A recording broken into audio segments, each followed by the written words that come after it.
I'm so glad you're with us here on the Clark Howard Show, where our mission is to serve you with advice and information that empowers you so you make better financial decisions in your life. Just last week, I heard from a couple in their 20s that's doing everything right with their money. You know, I wish that was the case for everyone, but of course, that's not going to be. And I'm particularly concerned about people in their teens and 20s taking advice from the wrong people. And I want to tell you what I'm worried about in that area. And also, I have a warning for you about a couple of scams that are separating so many people from their money. So, Washington Post had a story that just blew my mind. But just under 2/3 of young adults trust investing advice that they see on social media. Now, come on. It's possible that you're going to find something that's really decent in terms of advice on social media. But the real problem here is a lot of what passes as advice is actually really sales pitches. And you got the finfluencers who are earning a living seeming to give advice, but touting different organizations or investments that are pay for play. They're making money by saying, hey, you should really do this. Also, short, pithy kind of things. As an example, on TikTok,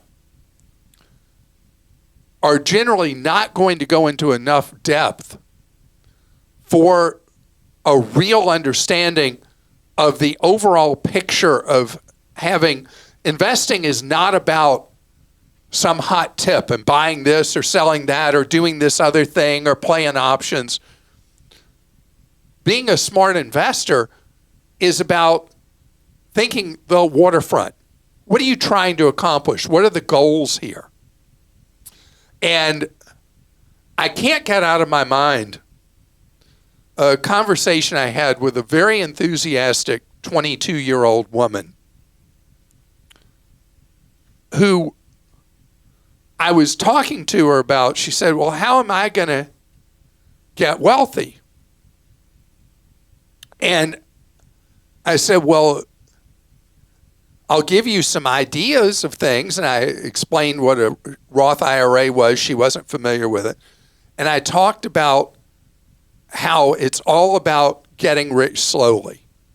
And I had her on her phone pull up a calculator to see, if you put this much away every week, because I asked when she got paid weekly. So you put these many dollars away weekly, look how much you're going to have in 30 years and 40 years from now. And so think about for her 22, I'm talking about when she's in her early 50s, when she's in her 60s. And she said to me, well, I want to be rich now. And then it made me think of my son who has an investment account. He's 20, and Grant thinks long-term investing is holding a stock for a few weeks. I mean, so it's a hard thing to really get people when they're new to investing to think about it as a long-term play. That it's not a tactic, it's a strategy.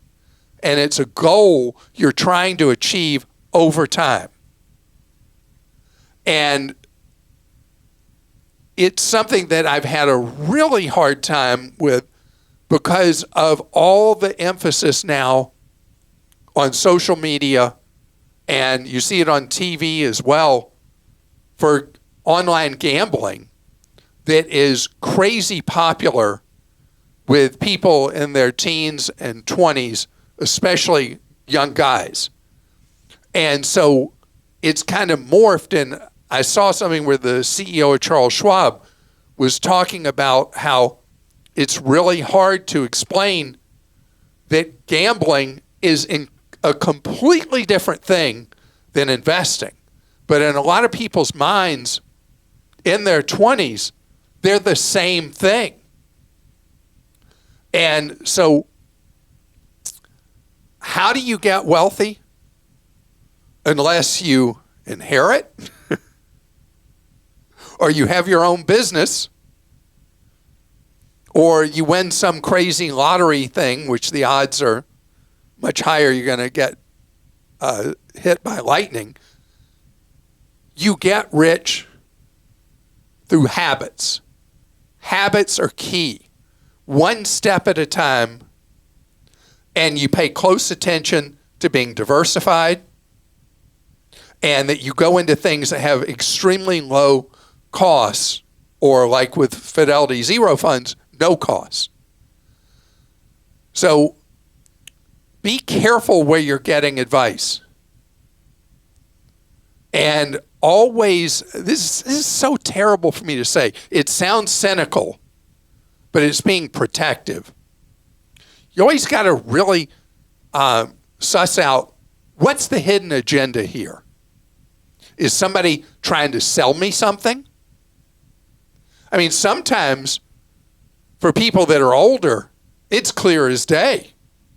You get one of those mailers, and these still come in the physical mail, offering you a free dinner for two at some fancy restaurant or steakhouse. Most often they seem to be steakhouses.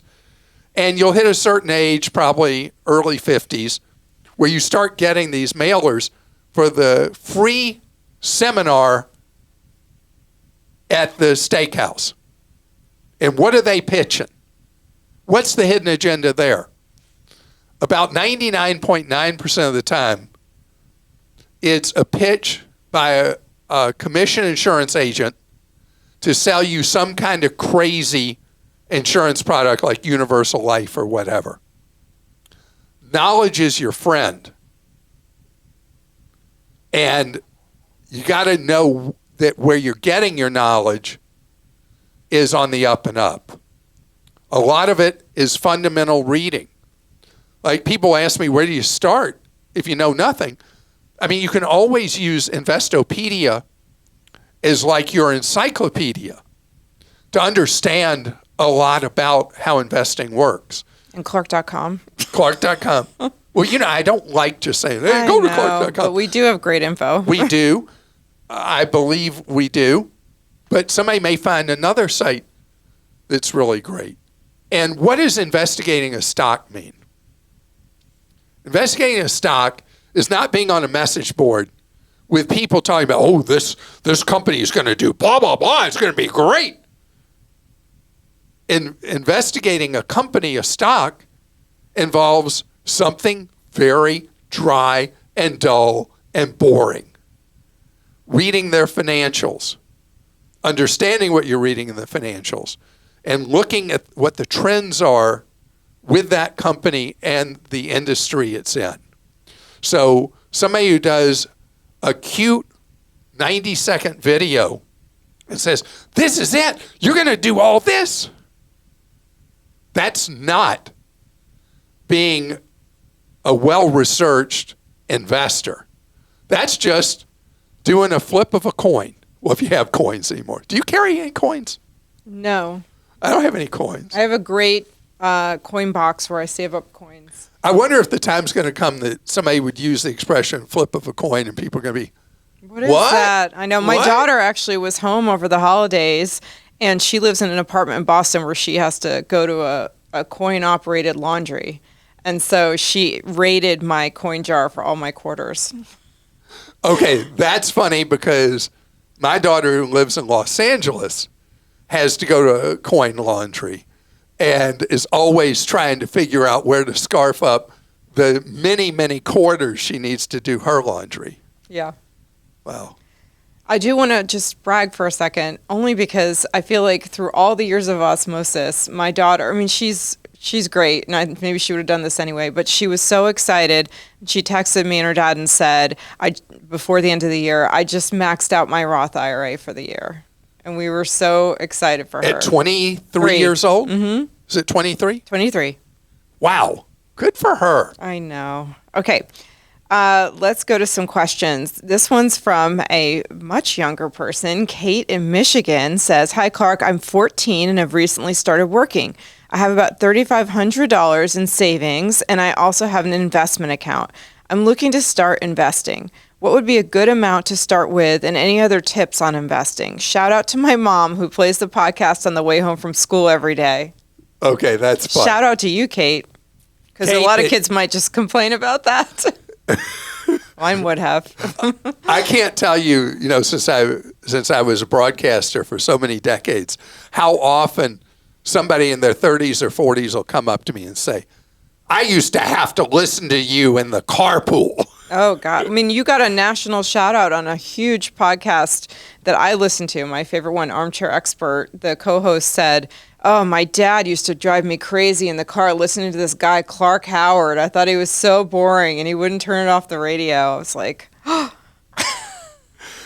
it's true. I am boring. No. Yes, I am. I'm the most dull man alive. But anyway, 14, I love this because you have this $3,500 you already saved, and you want to invest, and you always start with what's known as the core, and that is building a nest egg that is widely diversified. I like the total stock market index, where you own little pieces of thousands of companies. And because you're 14, there's one company that is my favorite for you.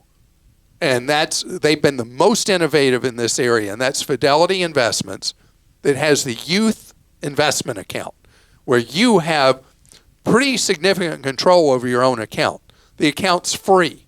You need $1 to open it. You can easily do that. And you can add money regularly to your investments with them. The beauty of going into the Fidelity Zero funds is Fidelity absorbs all the costs of running the funds. So every dollar you put in goes to work for you. There's no commissions.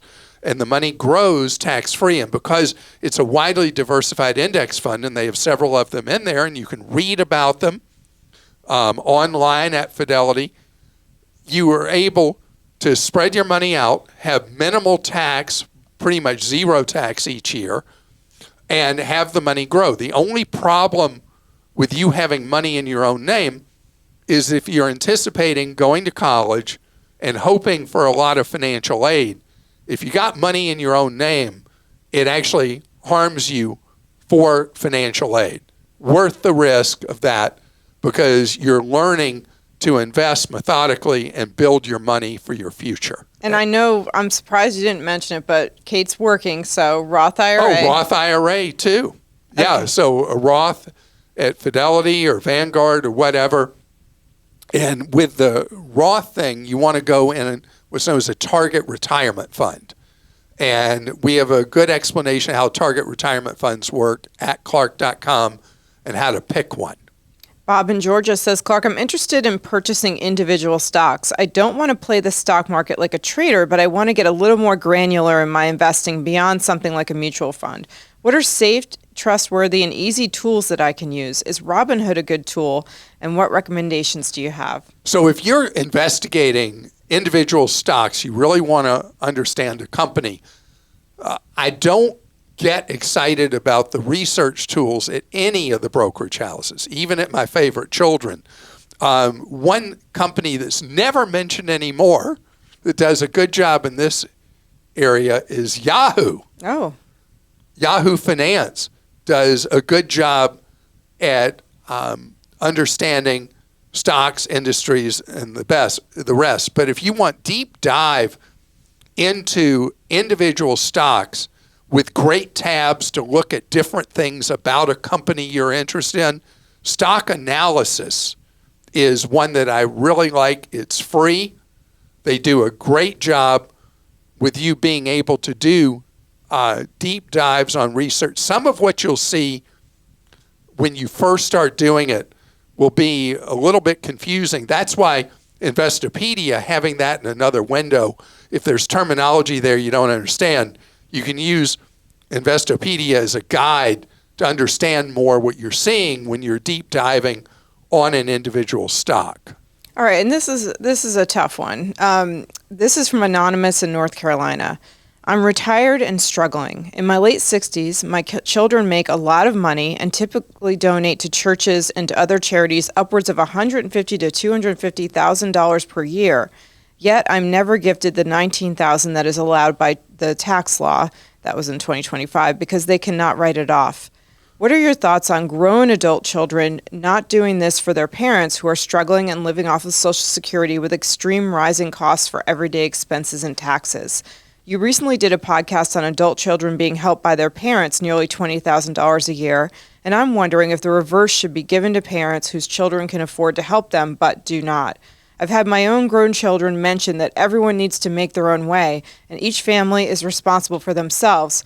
However, with aging parents, it's hard to get jobs, and I just feel like it's a slap in the face for adult children who can afford it to gift their money to parents each year, not to gift their parents their money each year.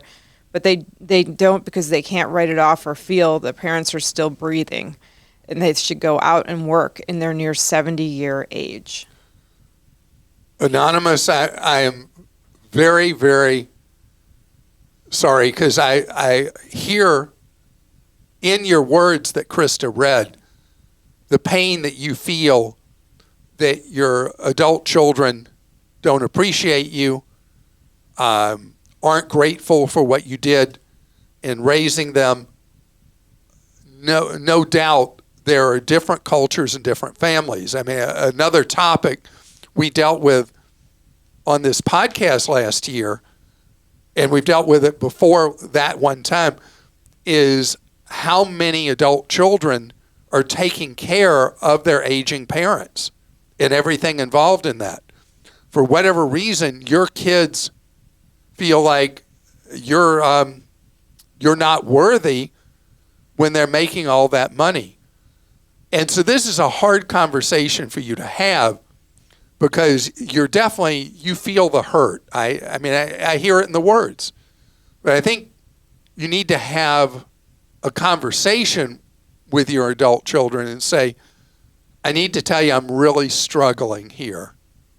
And I'd love it if you could provide me with some financial support. Don't talk about what anybody else does or anything like that. Just address it, one human being to another, a parent to a child.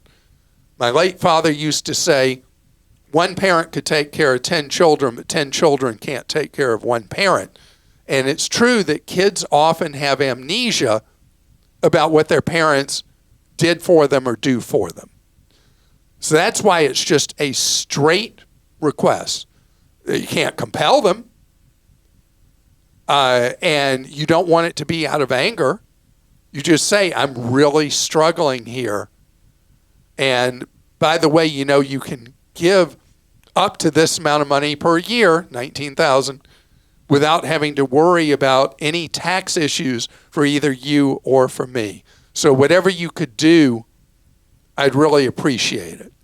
And keep it that simple, because as soon as any of your hurt comes out, your kids would become defensive.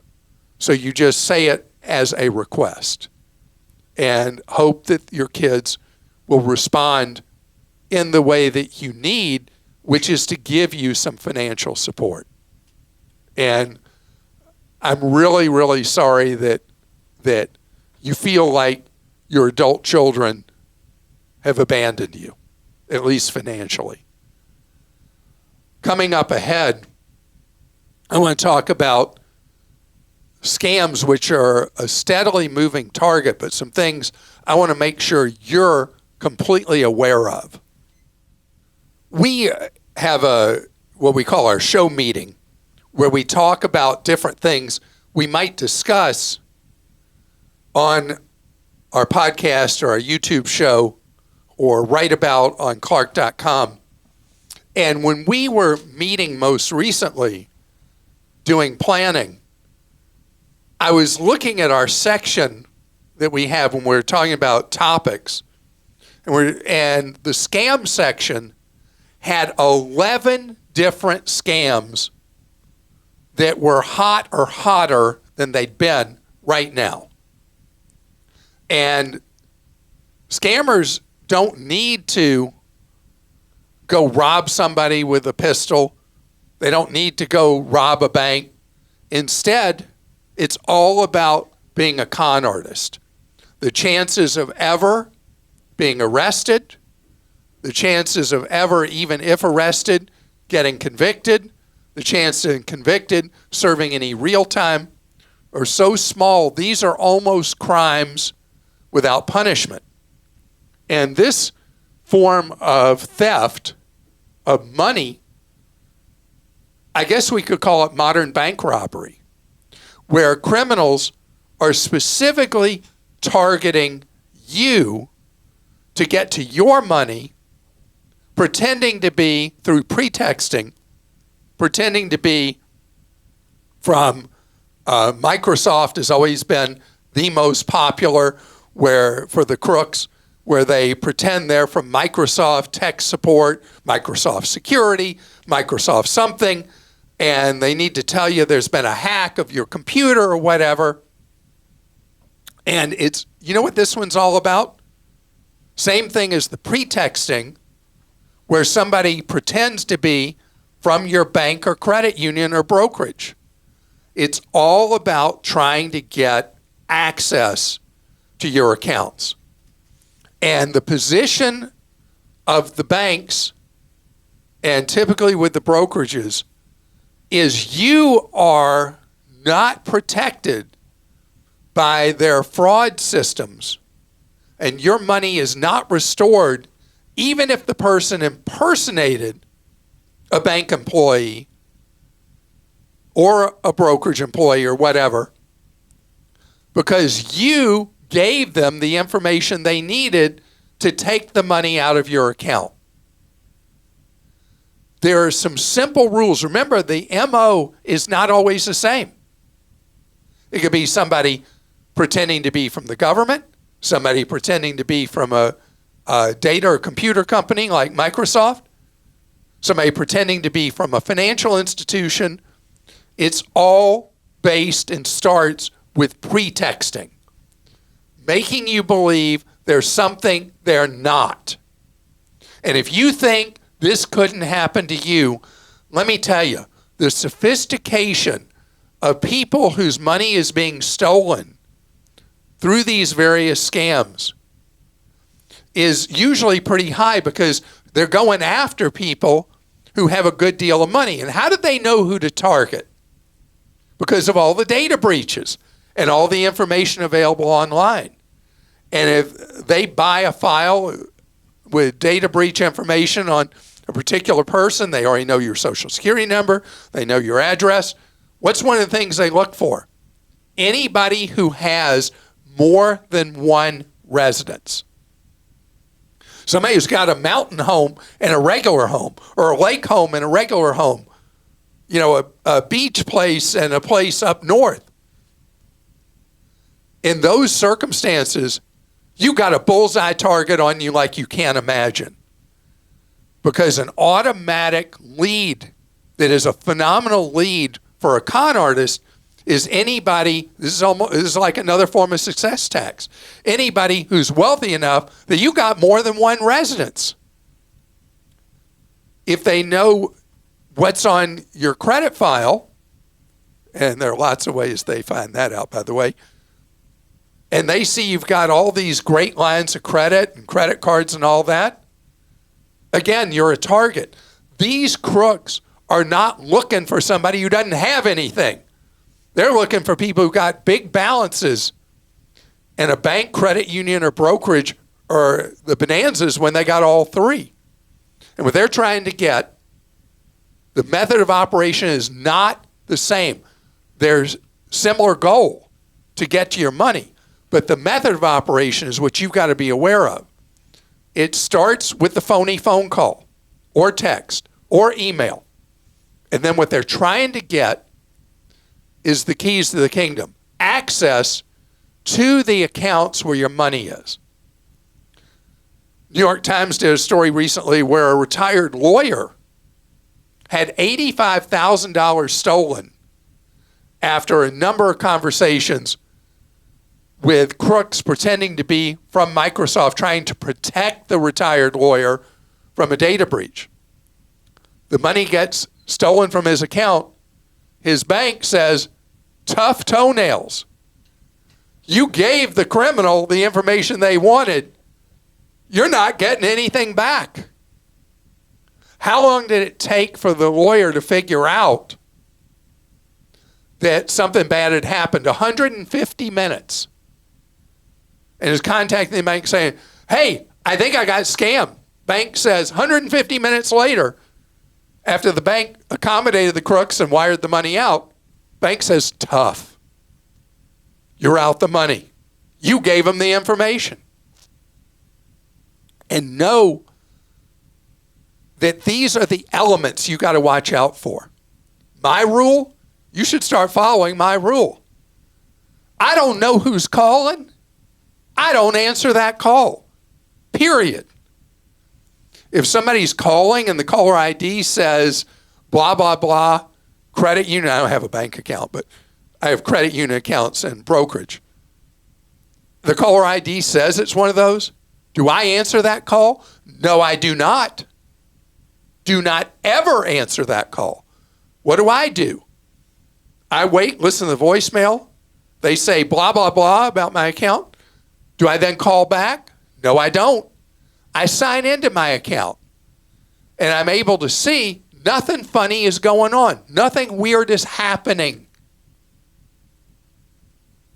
So the key is the criminals try to pretend something they're not.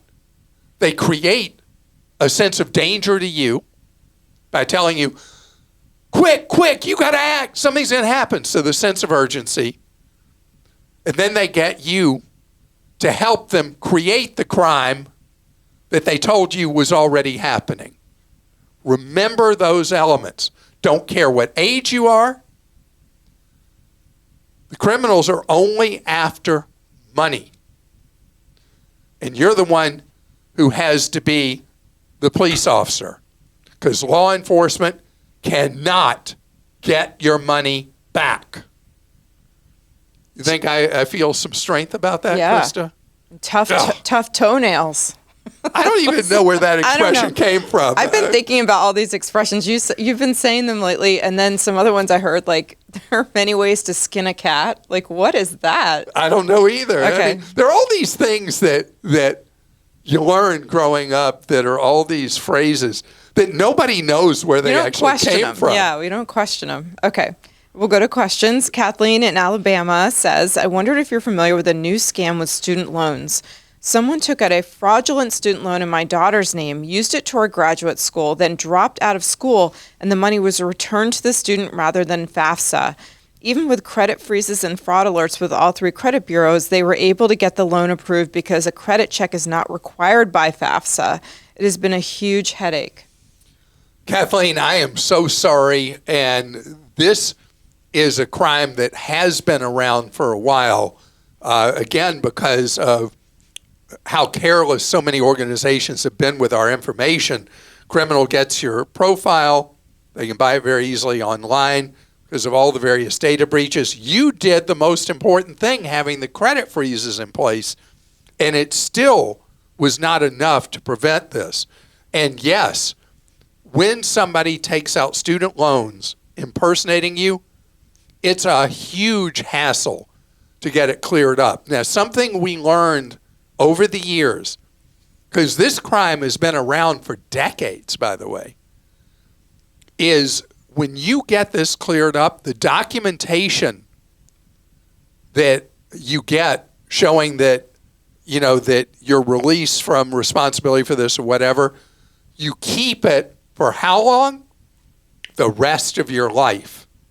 You keep it online, you keep a physical copy, because what we've had in the past is criminals will impersonate somebody, take out student loan debt as if they're them. You think you got it all cleared up, and 10, 15 or so years later, you start getting hassled by a debt collector trying to collect on that loan that was never yours in the first place. So once you get it cleared up, you're not done with it. You keep the documentation. And no, I don't know a procedure to prevent somebody from taking out a student loan. Now, private student loans, they're going to pull credit.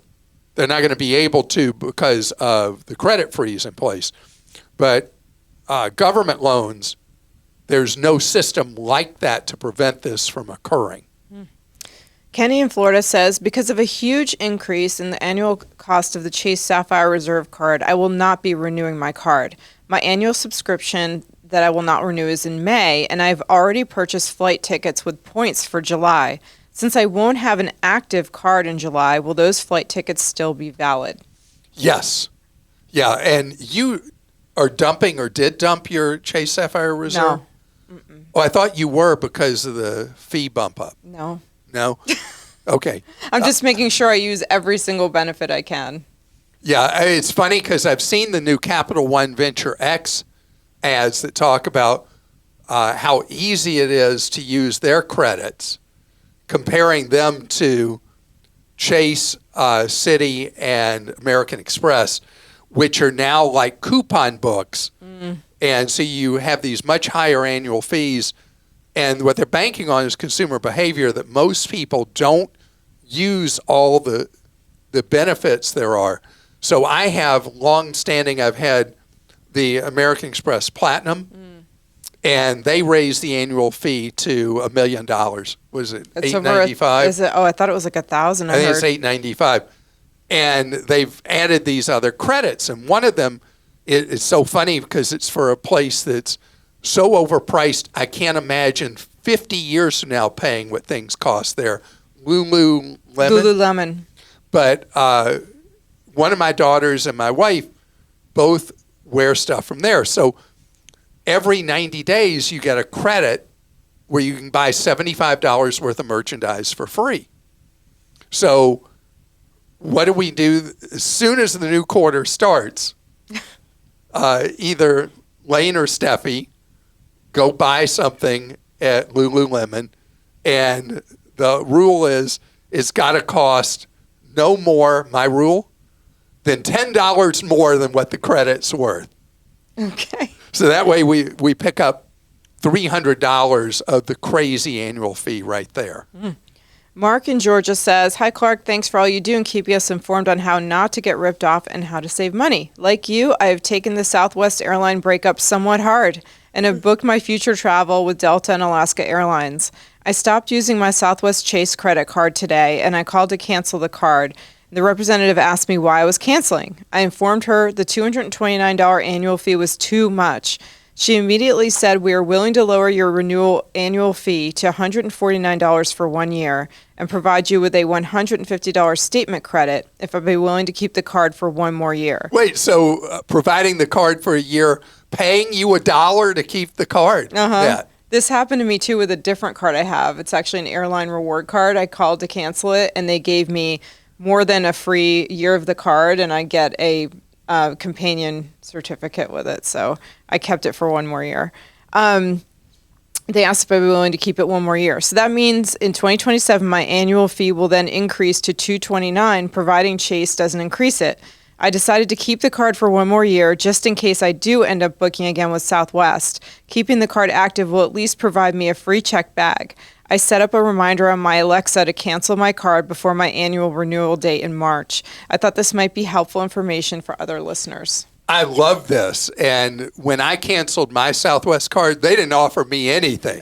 They said, okay, go have a nice life. So you did much better than I did, getting another year essentially for free. And, you know, I expressed great anger about Southwest that you've always called. I wouldn't even say anger. I feel like it was more hurt. Like, you really had a personal relationship with that airline. You were so upset about it. And yeah, I mean the love airline, the heart, the heart and everything. Stab you in the heart. And I've had enough time. It's like any relationship. First, there's what is it?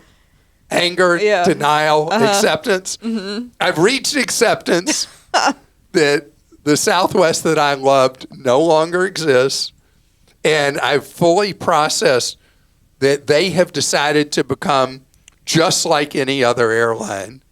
And good luck to them with that if they can make it work. They're opening lounges. They're apparently going to fly all over the globe. I mean, they're basically becoming, I'd say, most like Alaska Airlines, which is steadily growing internationally and doing, lie flat beds and all that. And they're as big as American United and Delta, but the model I look at is they're morphing into more like Alaska, and I just have to accept that they're gone. Oh, you don't have to like it; just have to accept it. And I'm over my anger and my hurt. Okay, I'm glad. That's awesome. Thank goodness I never named a dog Herb. We were going to name a dog Herb after Herb Kelleher. One of my lifelong heroes, well, not lifelong, but as long as I knew Herb Kelleher. He founded it, right? Well, he was the CEO? He didn't found it, but he ended up basically running it because he was the lawyer for the founder. Oh. And he won the court case that at that time the full fare airlines of that era were trying to keep Southwest from existing because it just wasn't fair that they were offering these cheaper fares. And Herb ended up running it and creating this most amazing airline where the employees loved the company and loved the passengers and loved him and all that. And, a lot of people said Southwest was never the same after Herb Kelleher retired. So it's just one of those things, and I'm cool with it, and now I'm flying. I really, cool. I'm cool with it. Yeah, you look at how many different airlines I fly.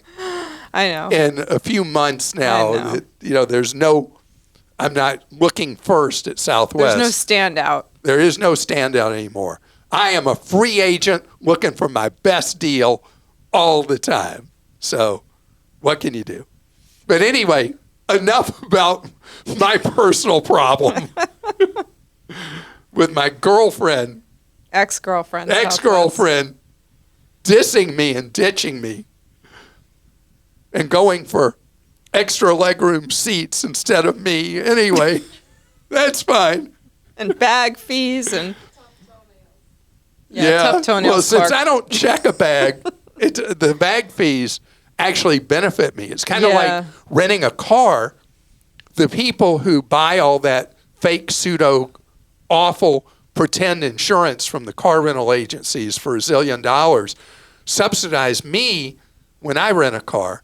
The same thing now is true at Southwest, that the bag fees mean that I can buy a fare that nominally is cheaper than it would have been before, and people who check bags are paying the fee. Yeah. So except now it'll be harder to get your bag on a Southwest flight because people aren't going to take the free check bag. They're already charging for the bags. Lane and I have been on Southwest twice in the last few weeks, and it's like Hunger Games. It's like being on American United and Delta trying to find room in an overhead bin. Mm-hmm. And if your boarding number's too late, you ain't taking that check bag, that carry-on bag onto the plane. Enough. Because I could talk about this for 3 hours, 4 hours straight. So anyway, have an absolutely wonderful rest of your day, and know what we're about is your empowerment with knowledge, so you can take more control over your life involving your wallet, so you can save more, spend less, and never, not ever let somebody rip you off. Have a great one.